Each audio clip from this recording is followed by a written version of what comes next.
What if I told you that everything you thought you knew about the Trump family was a lie? He was the billionaire president, the media mogul, the face of wealth, power, and dominance. But behind the cameras, behind the carefully curated image of perfection, Donald Trump was hiding something. And it was Barack Obama, not through rage or drama, but with chilling calm, who tore the mask away. He stood there, poised and quiet, while the world leaned in. What happened next would challenge the very foundation of the Trump legacy and unravel a secret hidden for nearly 2 decades. The Trumps were more than a family. They were a brand. Wherever they went, cameras followed. Flashbulbs popped. Their smiles graced magazine covers, red carpets, gala events. Donald, the commanding patriarch. Melania, the picture of poise and elegance. Ivanka, the radiant daughter who seemed to have it all. Together, they projected an image that was flawless, and people believed it. Every gesture, every public appearance told a story of unity, wealth, and unstoppable success. Donald Trump stood with confidence. He was bold, loud, and larger than life. Melania, always composed, rarely strayed from the image. And Ivanka, the ambitious youthful star, captivated attention wherever she went. To the world, they were perfect. But perfection has a price.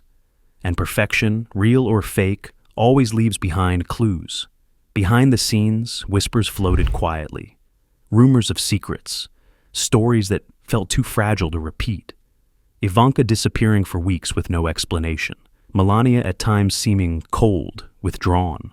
Trump showing flashes of discomfort when pressed about certain topics. But no one asked questions. No one wanted to disturb the illusion. Until the day it all cracked. The stage was set. A live, nationally televised event. Trump, now in his second term, stepped to the podium with the same theatrical energy he had mastered over decades. The crowd buzzed, cameras rolled. He launched into his speech, policy, power, promises. The usual. Then he paused, looked around the room, and said the name, Obama. Obama was weak, he said. He never truly stood for the country. I don't understand why he was even invited here tonight. The words hit like a hammer. The room fell silent. Even those used to his brashness sensed something different. This wasn't just political posturing. It was personal. And then, Obama stood. Calm, still, silent. He didn't respond in anger. He didn't interrupt. He waited. And in that pause, power shifted. Then, with a voice low and steady, he spoke. What we need to remember, Obama said, is that strength isn't always about the loudest voice or the most dramatic gestures. True leadership is proven by what you do when no one is watching, by the integrity you carry even in silence. The audience leaned in. Some held their breath. It felt less like a political statement and more like a lesson, a reckoning. And then he pivoted to something no one expected. He spoke about the Trump family.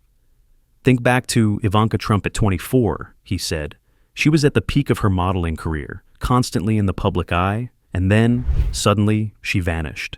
He described how she disappeared from the spotlight for months, how her absence was brushed off as a break, a private retreat. But what if it wasn't? He referenced old photos, noting subtle changes in her appearance, documents, insider accounts, quiet testimonies, events that had never been made public. Ivanka, he claimed, had given birth to a child in secret in a private hospital under a different name.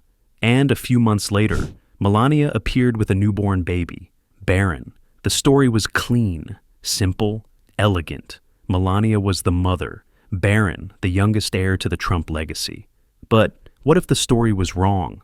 Obama didn't accuse. He didn't raise his voice. He simply asked the audience to follow the timeline. Ivanka's disappearance. The quiet birth. Then Barron's introduction to the public. All perfectly spaced. All perfectly orchestrated. Then he spoke the sentence that broke the room. What if I told you that Barron Trump is not Melania's son, but Ivanka's? Gasps echoed through the hall. It was no longer a political conversation. It was a revelation about image, family, secrets. Obama continued, methodically laying out evidence, photographs, dates, testimonies. a pattern began to emerge, one that had gone unnoticed for years. But then came the moment no one could prepare for. He held up a document, a recovered paternity file, pulled from the archives of Trump's former legal team. On it, a name, Ivanka Trump, listed as the biological mother, and at the bottom, Donald Trump's signature. The room froze. Even Trump, who had built a career on never appearing rattled, looked stunned. His eyes darted from the document to the crowd, then back to Obama.